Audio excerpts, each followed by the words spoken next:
स्वागत है आप सभी का study for NCERT YouTube channel पर। जो चैनल पर पहली बार आए हैं चैनल को सब्सक्राइब एवं वीडियो को लाइक ज़रूर कर दें। आज हम कक्षा 8 की हिंदी विषय की मॉडल प्रश्न पत्र पर चर्चा करेंगे, जो परीक्षा के दृष्टिकोण से बहुत महत्वपूर्ण है।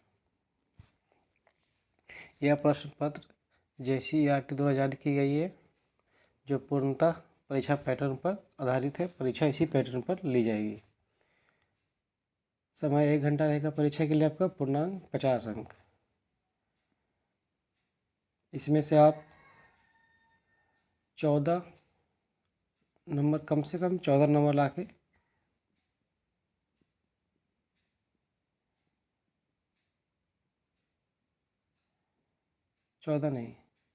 कम से कम आप 17 से 18 नंबर लाकर पास कर सकते हैं। तो चलिए चलते हैं पहले प्रश्न की ओर। एक गद्यांश है।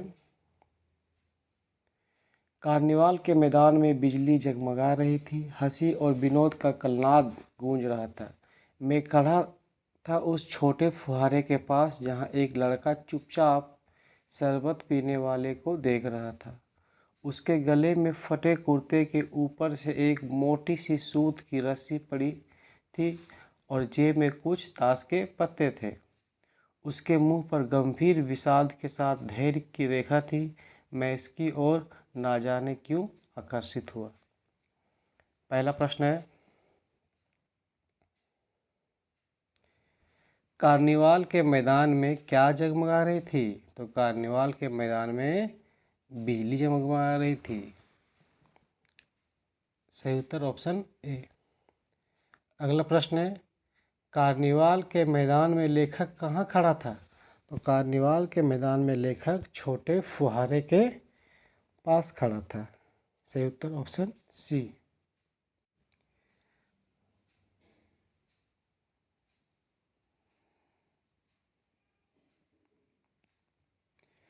अगला प्रश्न है,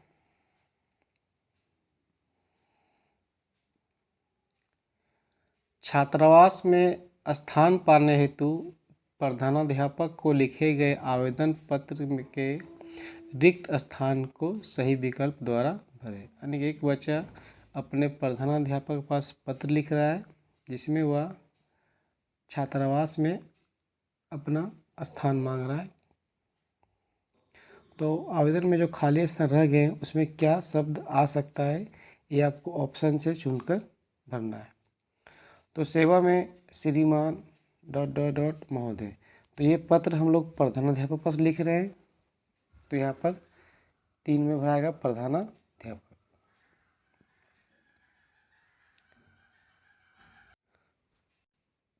तो इस प्रश्न का सही उत्तर हो जाएगा सी, प्रधानाध्यापक।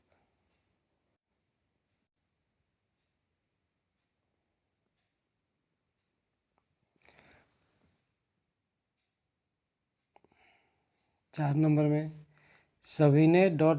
है कि, तो सविनय निवेदन है कि, तो 4 नंबर में सविनय निवेदन भराएगा।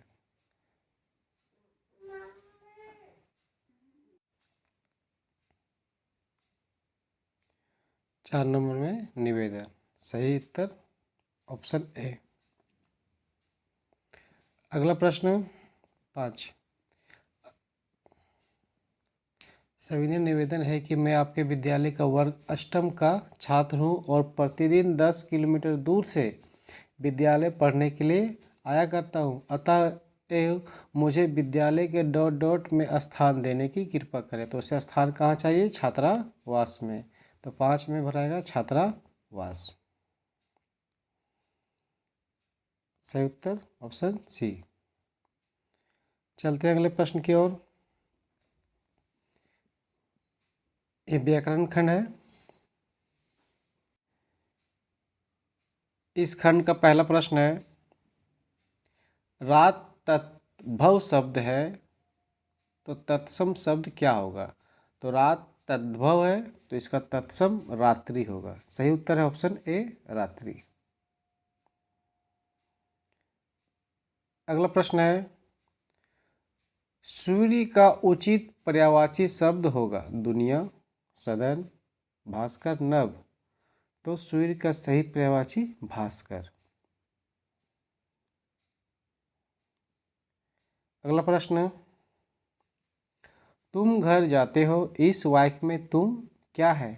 तो जो संज्ञा के बदले आता है उसे सर्वनाम कहा जाता है। तो यहाँ तुम संज्ञा के बदले आया है, तो सही उत्तर हो जाएगा ऑप्शन ए, सर्वनाम।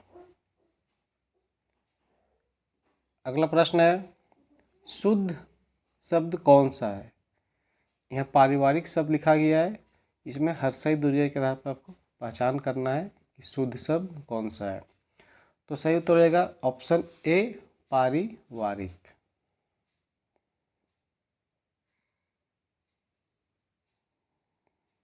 अगला प्रश्न है, कल मेरे घर में गोपाल आया था, इस वाक्य में गोपाल डॉट डॉट डॉट है। तो गोपाल क्या है? गोपाल संज्ञा शब्द है। तो सही उत्तर ऑप्शन ए, संज्ञा। अगला प्रश्न है, स्वागत शब्द में कौन सा उपसर्ग जुड़ा हुआ है? तो स्वागत जो बनना होता है शब्द, उस सु जोड़ आगत से बना हुआ है।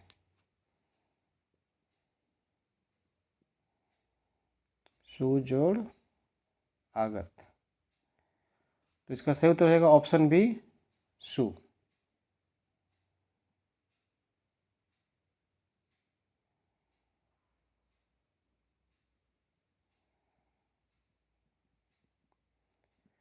अगला प्रश्न, सार्थक शब्द का विलोम होगा। तो सार्थक शब्द का विलोम निरर्थक होता है। सही उत्तर ऑप्शन ए। अगला प्रश्न, प्रतिकूल कार्य करना से संबंधित मुहावरा है। प्रतिकूल कार्य करना यानी कि नियम के खिलाफ करना, तो उल्टी गंगा बहना इसका सही मुहावरा होगा, ऑप्शन सी। अगला प्रश्न होगा, निराशा शब्द का सही संधि विच्छेद होगा। तो निराशा शब्द का सही संधि विच्छेद नी जोड़ आशा, नी जोड़ आशा, निराशा। सही उत्तर ऑप्शन डी। अगला प्रश्न है, नीति शब्द में इक प्रत्यय लगाने से नया शब्द बनेगा। प्रत्यय और उपसर्ग, उपसर्ग शब्द के पहले लगता है और प्रत्यय शब्द के पीछे में लगता है। तो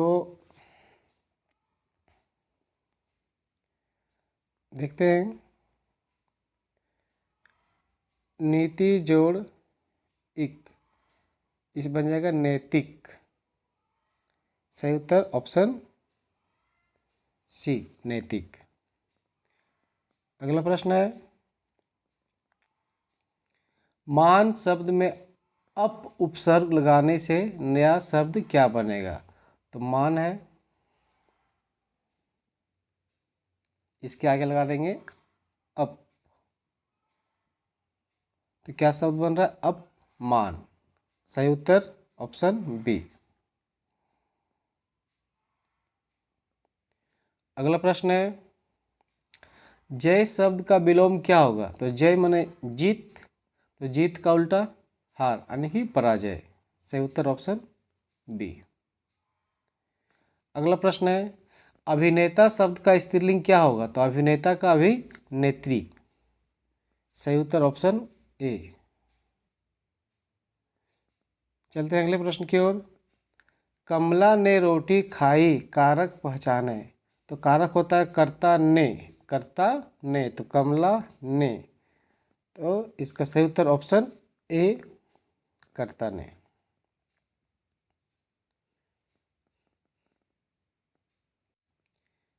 अगला प्रश्न है, देवनागरी किसकी लिपि है? तो देवनागरी हिंदी भाषा की लिपि है।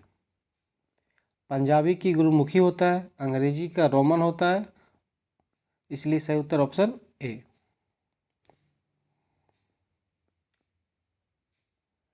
अगला प्रश्न है, ये पाठ्य पुस्तक से संबंधित है। पुष्प की अभिलाषा शीर्षक कविता में किसकी इच्छा व्यक्त की गई है?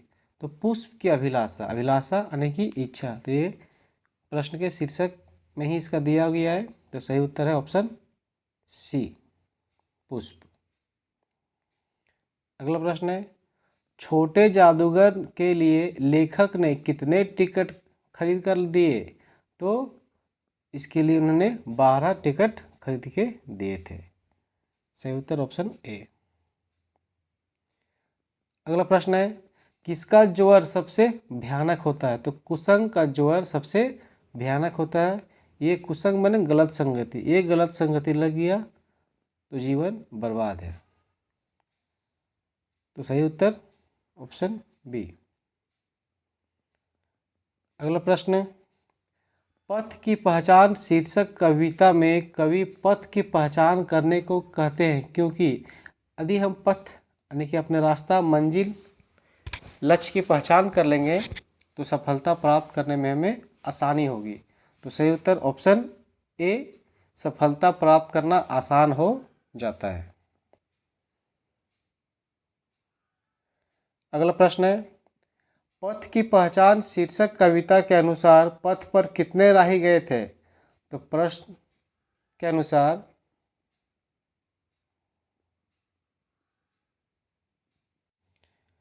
पथ की पहचान शीर्षक कविता में अनगिनत राही गए थे। सही उत्तर ऑप्शन सी। अगला प्रश्न है, बड़े भाई साहब पाठ में बड़े भाई ने छोटे भाई के सामने पढ़ाई का कैसा चित्र खींचा? तो बड़े भाई साहब ने छोटे भाई साहब के सामने भयंकर या भयानक चित्र खींचा। सही उत्तर ऑप्शन डी। अगला प्रश्न, अशोक का शस्त्र त्याग एकांकी में किस प्रसिद्ध ऐतिहासिक घटना का उल्लेख है? तो हम जानते हैं अशोक ने कलिंग की लड़ाई के बाद अपना शस्त्र का त्याग कर दिया था। शस्त्र का त्याग करने का अर्थ है कि वह अब कभी भी शस्त्र नहीं उठाएगा, कोई भी युद्ध नहीं करेगा। तो सही उत्तर है ऑप्शन ए, कलिंग की लड़ाई। अगला प्रश्न है, डायन एक अंधविश्वास कविता में बुढ़िया गांव के किस दिशा में रहती थी? तो सही उत्तर है ऑप्शन सी, पूरब। बुढ़िया गांव के पूरब दिशा में रहती थी। किस किताब में डायन शब्द का उल्लेख नहीं है? तो कानून की किताब में डायन शब्द का कोई उल्लेख नहीं है। कानून डायन को मान्यता नहीं देती है। तो सही उत्तर ऑप्शन बी। अगला प्रश्न है, अमरूद का पेड़ शीर्षक कहानी के अनुसार लोगों को किसके प्रति उदासीनता बरती? लोगों ने किसके प्रति उदासीनता बरती? तो इसका सही उत्तर ऑप्शन ए, अमरूद का पेड़। अगला प्रश्न है, अमरूद में आए 3-4 सफ़ेद फूलों के बारे में सर्वप्रथम किसने बताया? तो सर्वप्रथम मिद्दू ने बताया। सही उत्तर ऑप्शन सी। अगला प्रश्न है, क्या निराश हुआ जाए पाठ के अनुसार भारतवर्ष सदा कानून को किस रूप में देखता आ रहा है? तो भारतवर्ष सदा कानून को धर्म के रूप में देखता आ रहा है। सही उत्तर ऑप्शन ए। अगला प्रश्न है, कंडक्टर लेखक के बच्चों के लिए क्या लेकर आया? तो कंडक्टर लेखक के बच्चों के लिए पानी और थोड़ा सा दूध लेके आया। सही उत्तर ऑप्शन ए। राम का भरत को संदेश पाठ किस महाकाव्य का अंश है? तो ये रामचरितमानस का अंश है। रामचरितमानस तुलसीदास द्वारा रचित है। सही उत्तर ऑप्शन बी।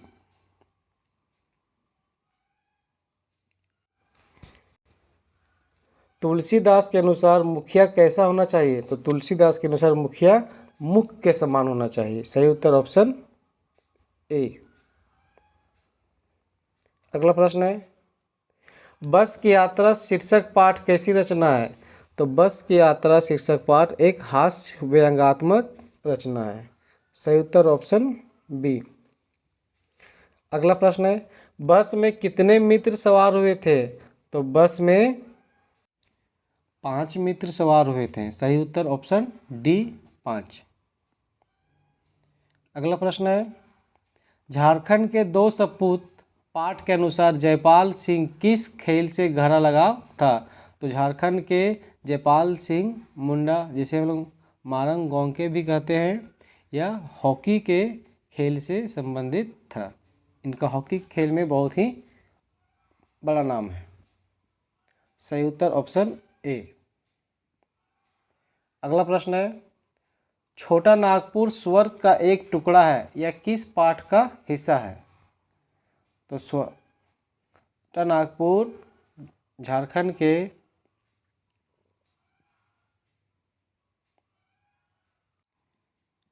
भूभाग को ही कहा जाता है और यह हुंड्रू का जलप्रपात पाठ का हिस्सा है। सही उत्तर ऑप्शन बी।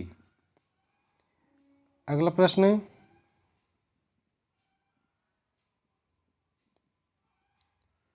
हुंड्रू का जलप्रपात का संबंध किस नदी से है? तो हुंड्रू का जलप्रपात स्वर्णरेखा नदी से है या रांची में है। हुंड्रू जलप्रपात रांची में, जो स्वर्णरेखा नदी रांची से ही निकलती है। सही उत्तर ऑप्शन डी। अगला प्रश्न है, बूढ़ी पृथ्वी का दुख कविता के कवि कौन है? तो बूढ़ी पृथ्वी का दुख कविता के कवि निर्मल पुतुल है। सही उत्तर ऑप्शन ए।